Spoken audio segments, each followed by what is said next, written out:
मागील व्हिडिओमध्ये आपण शतावरी या औषधी वनस्पतीविषयी माहिती घेतली। त्याच्यामध्ये व्हेजिटेटिव्ह प्रोपगेशन कशा पद्धतीने होते, त्या प्लांटमधील कोणता पार्ट हा आपण मेडिसिनल प्रॉपर्टीसाठी यूज करतो आणि तो कशा पद्धतीने याविषयी आपण माहिती घेतली। या व्हिडिओमध्ये माझ्या समोर आहे जॅकफ्रूट, ज्याला आपण फणस असं म्हणतो। हे एका ओव्हरीपासून बनलेले नाहीये, तर हे एंटायर इन्फ्लोरेसन्स म्हणजे it is a bunch of flower, ज्याला आपण मराठीमध्ये गुच्छ असं म्हणतो। त्या एंटायर जे फ्लावरचा जो गुच्छ होता, इन्फ्लोरेसन्स आहे, त्याचा हा पार्ट आहे। त्याचं कन्व्हर्जन एंटायर फ्रूट मध्ये झालेलं आहे। या ठिकाणी आपण बघणार आहोत की मग याच्यातले रिअल फ्रूट्स कोणते आहेत। याच्यामध्ये ऍक्च्युअल आतमध्ये जे आपण गरे खातो त्याला आपण म्हणतो ट्रू फ्रूट, परंतु हे एंटायर आपण सध्या नॉर्मल ह्याच्यामध्ये आपण यालाच एक फळ म्हणतो, परंतु हे फळांचा संग्रह आहे हे मात्र नक्की। आता फणस जर तुम्ही पाहिला तर याच्यामध्ये 3 प्रकारचे फणस असतात। हा माझ्या जवळ आहे तो आहे कापा फणस, जो खाण्यासाठी वापरला जातो, ज्याच्यामध्ये चिकाचं प्रमाण थोडं कमी असतं। दुसरा असतो बारक्या फणस किंवा त्याला शेमडा फणसही म्हणतात, कारण त्याच्यामध्ये जे चिकटपणा आहे, इथे दिसेल तुम्हाला हे व्हाईट कलरचं लॅटेक्स बाहेर आलेलं आहे, खूप चिकट आहे ते, त्याला आपण बरक्या फणस असं म्हणतो। आणि तिसरा प्रकार आहे नीर फणस, की ज्याच्यामध्ये वेगवेगळ्या आपण भाज्या वगैरे बनवण्यासाठी त्याचा वापर केला जातो। तो यंग कंडिशन मध्ये त्याला चिरून त्याच्या भाज्या बनवल्या जातात वेगवेगळ्या प्रकारच्या।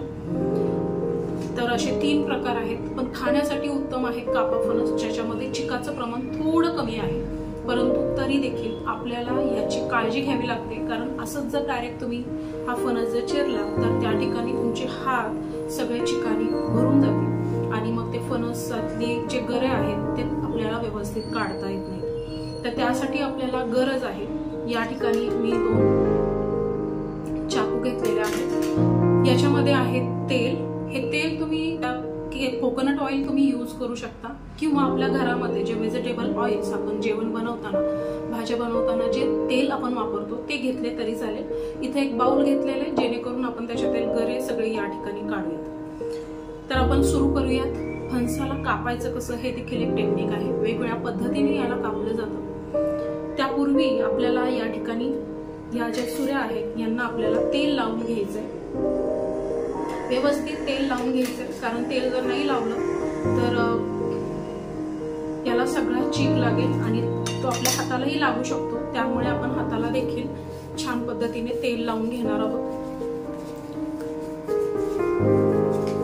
च्युइंगम वगैरे आपल्याला माहिती आहे, आपल्या हाताला वगैरे लागल्यावर कसं होतं, त्याच पद्धतीने याची जी लॅटेक्स आहे, चीक जो बाहेर पडतो तो त्याच पद्धतीने लागतो। मी या ठिकाणी हाताला तेल लावून घेतलेला आहे। आता हे भाग आपण जरा बाजूला ठेवूयात आणि त्याचं कटिंग करूयात। कटिंग करताना आता तुम्हाला दिसत असेल हा देठाचा भाग आहे, याच्यावरून अजून एक तुम्हाला ओळखता येईल, ह्याचे जे हे डोळे, जसं आपल्या कस्टर्ड ऍपल ज्याला आपण सीताफळ म्हणतो त्याच्यामध्ये जसे डोळे असतात त्या पद्धतीने इथं दिसतात। हे जेवढे ब्रॉड असतील, जेवढे पसरट असतील, तेवढे तो फणस तयार झालाय असं आपल्याला समजतं। आता अजून एक फीचर आहे याच्यामध्ये, की तुम्हाला दिसेल की हे दबतंय आणि ह्या खूप सुगंध सगळीकडे दरवळलेला आहे। या पद्धतीने तो तयार झालेल्याचे हे सायन्स आहेत। एकतर वास घेऊ शकता तुम्ही, वास येतो त्याचा ठेवल्यानंतर सुद्धा, आणि दुसरं आहे की याचा हा दबतोय, जे जसे इतर फळं पिकल्यानंतर ते थोडीशी दबली जातात, त्याच पद्धतीने हा फणस देखील काय झालाय, तयार झालेला आहे। आता आपण पाहूयात, बघा इथं चीक बाहेर आलेला आहे, मी इथं खाली न्यूजपेपर टाकलेला आहे आणि इथून आपण त्याला चिरण्यासाठी सुरुवात करत आहोत। त्यापूर्वी एक गोल जो पार्ट आहे तो आपण कट करून घेणार आहोत। पिकलेला असल्यामुळे तो छान पद्धतीने कट होतोय। ऍक्च्युअली मी फणस पहिल्यांदाच कट करते, परंतु घरामध्ये कट करताना पाहिलेला होता।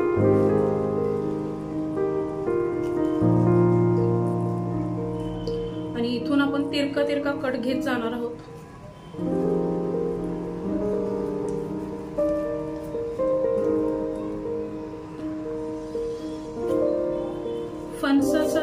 फणस फणस हे सीझनल फ्रुट्स मध्ये येतं. याच्यामध्ये असताना फणस हे वातोळ आहे, त्याच्यामुळे ज्यांना वाताचा त्रास होतो त्यांनी जरा बेतानेच हे गरे खाणं गरजेचं आहे, नाहीतर वाताचा प्रकोप वाढू शकतो. गंमत अशी आहे की याच्यामध्ये जो या फळाचा जो भाग आहे, ज्याला आपण एंटायर ह्यालाच आपण फळ म्हणतोय, तर त्याच्यातला बराचसा भाग हा वेस्टेज मध्ये जातो. परंतु आतल्या गुठळ्या ज्या आहेत, त्याच्या बिया, ज्यांना आपण गुठळ्या असं म्हणतो, त्याचा वापर आपण खाण्यासाठी करू शकतो. परंतु लक्षात घ्या, आपल्याला प्लांटेशन देखील करायचे. तर हा कापा फणस आहे, खूप चांगली व्हरायटी आहे, त्याच्यामुळे त्याच्यातील काही सीड्स आपण प्लांटेशन करणार आहोत, सीडलिंग तयार करणार आहोत. आणि बाकीच्या राहिलेल्या ज्या सीड असतील तर त्या आपण उकडूनही खाऊ शकतो. त्याच्यामध्ये थोडंसं खडे मीठ टाकायचं आणि त्या बिया उकडायच्या आणि सोलून खायच्या, किंवा तुम्ही भाजूनही खाऊ शकता.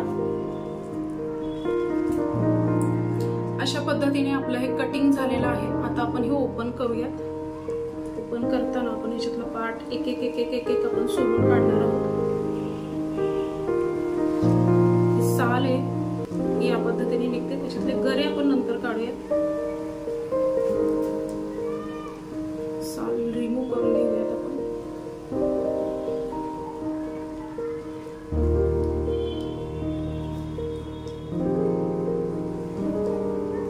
बराचसा पार्ट आपला असंच निघणार आहे. वेस्टेज मध्ये ही साल निघलेली आहे आणि एवढ्या पार्ट मधून आपण हे गरे निघत आहेत ते आपण काढूयात. दिसतात हे गरे,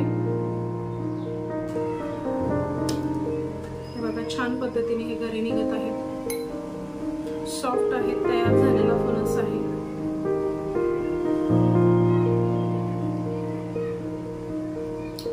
निसर्गाची किमया कशी आहे, हे निसर्ग म्हणजे एक मिराकल आहे, जादू आहे, प्रत्येक क्षणी घडणारी जादू.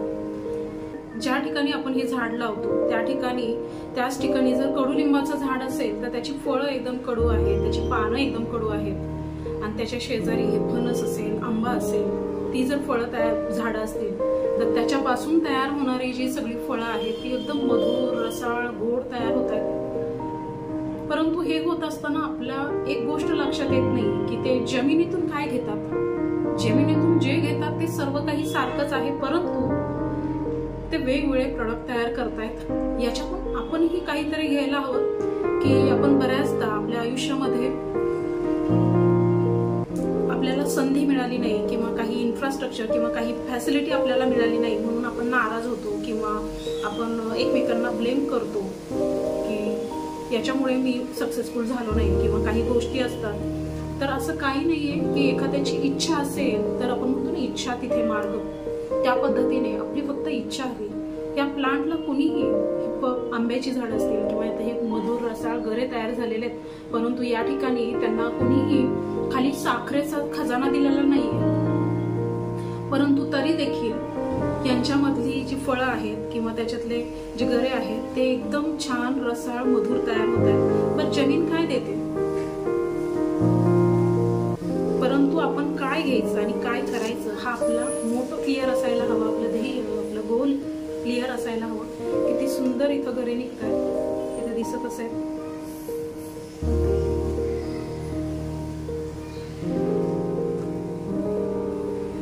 फक्त काळजी घ्यायची, तेल व्यवस्थित लावा, नाही तर हाताला जर तुम्हाला हे चिक लागला तर तो लवकर निघत नाही. त्याच्यामुळे तेलाची काळजी घ्या. आणि या पद्धतीने सरळही कापता आला असता किंवा तुम्ही असं स्पायरल ज्या पद्धतीने कापलेला आहे त्या पद्धतीने तुम्ही कापू शकता. इथे बघा एकाच फळामध्ये किती गरे निघलेले आहेत. आणि हे गरे म्हणजे काय, तर हे एक एक फ्रूट आहे. हे एक एक फ्रूट आहे आणि तुम्हाला मी दाखवते हे पार्ट झाल्यानंतर. बायोलॉजी मध्ये आपण टाइप्स ऑफ फ्रूट जेव्हा शिकतो त्यावेळेस त्याच्यातले पार्ट तुम्हाला येतात. जॅकफ्रूटचं एक्झाम्पल आपण पाहिलेलं आहे. मार्केटमधून आणताना आपण डायरेक्ट त्याचे गरे आणतो, त्याच्यामुळे काय होतं की आपल्याला आतला भाग कसा काढायचा, आपण जास्त फार काही आणत नाहीये कारण कटिंग करणं थोडंसं आपल्याला किचकट वाटतं. परंतु कधीतरी आणावं, त्याचं स्ट्रक्चर काय आहे. ते आपण पाहू शकतो। या ठिकाणी आपण हे निम्म्या पंचातील हे गरे काढलेले आहेत। एक बाउल आपलं पूर्ण झालेलं आहे। हा पार्ट मी कट करून काढते, कारण मला ह्याच्यातले तुम्हाला काही स्ट्रक्चर्स सांगायचे आहेत। हे सगळे जे पार्ट आहे हा इन्फ्लोरेसन्सचा पार्ट आहे। हे सगळे आधी फ्लावर्स होते, इंटॅक्ट फॉर्म मध्ये तयार झालेले हे सगळे फ्लावर्स होते। तर राहिलेला खालचा जो पार्ट आहे तो आपण रिमूव्ह करूया। याच्यामध्ये वेस्टेज जास्त प्रमाणात निघतं हे लक्षात घ्या।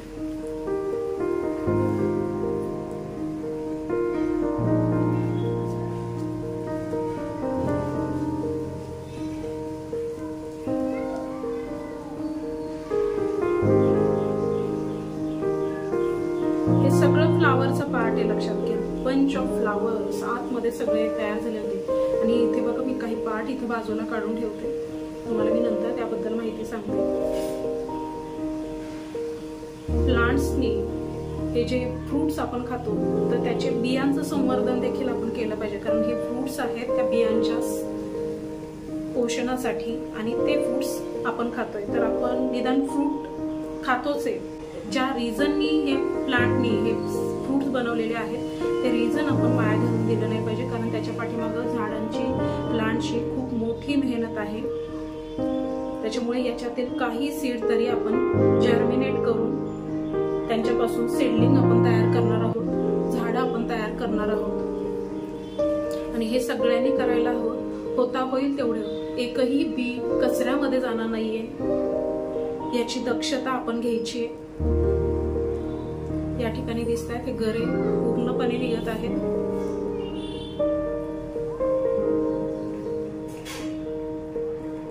हा सगळा वेस्टेजचा पार्ट आहे।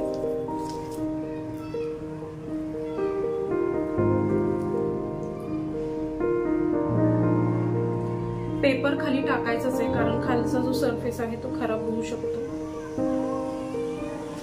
क्लिनिंगला आपल्याला सोपं जाऊ शकतो।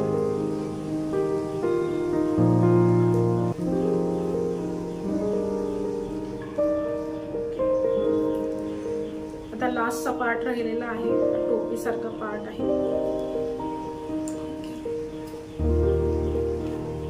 हे बघा कसे हे सगळे गरे कसे अरेंज झालेले आहेत। आणि हे गर म्हणजे एक एक फ्रूट आहे हे लक्षात घ्या, आणि it is a bunch of fruit, फ्रूटचा एक एंटायर बंच आहे। ओके, अशा पद्धतीने आपले हे गरे काढून झालेले आहेत। आता मला अजून एक तुम्हाला गंमत सांगायची। इथं बघा मी तुम्हाला म्हणलं की हे जॅकफ्रूट हे एक इन्फ्लोरेसन्स आहे। मी हात थोडेसे क्लीन करून घेते, या ठिकाणी टिश्यू पेपर ठेवलेले आहेत।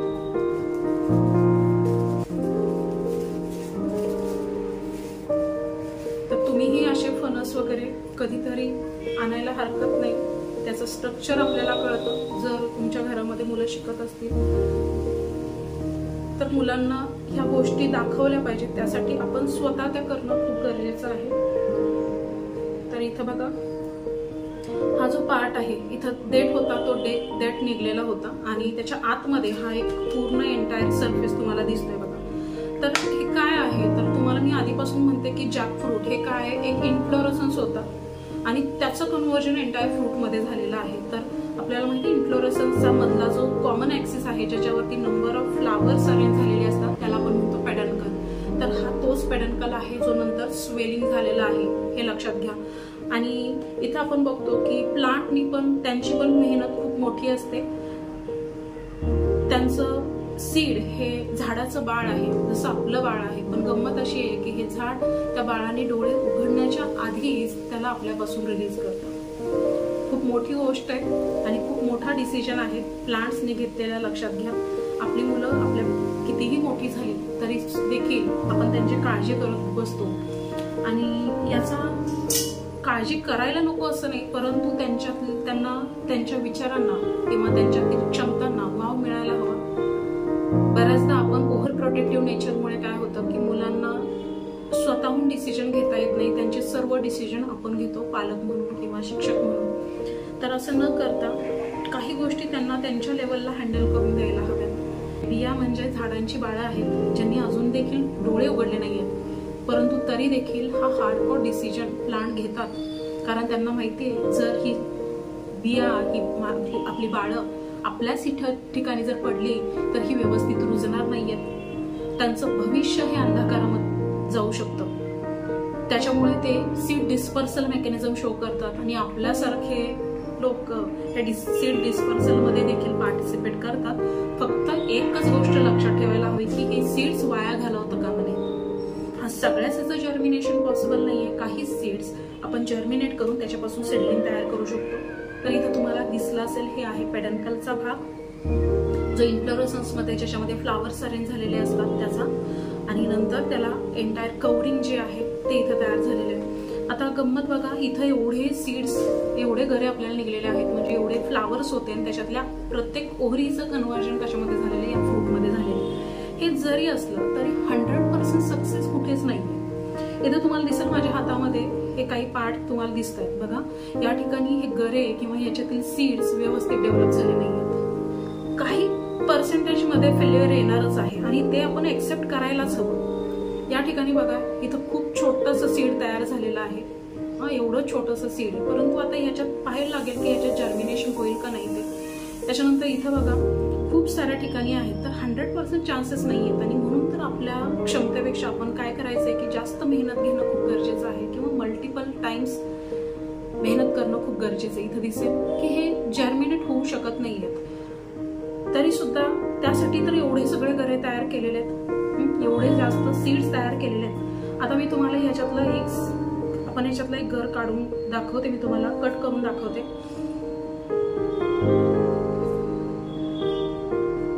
एकदम सॉफ्ट झालेला आहे कारण खूप तयार झालेला आहे. तर इथे बघा एक सीड आहे. असताना हा फणस, आता माझ्याकडे जो फणस आहे तो खूप छोटा होता, त्याच्यामुळे आता ह्याच्यातले गरे देखील छोटे आहेत. आणि हे झाले सीड. तर हे सीड जे आहेत हे गरे आपण असेच खाऊ शकतो. एकदम गोड आहे. अजून काही सीड्स आपण जर्मिनेट करणार आहोत आणि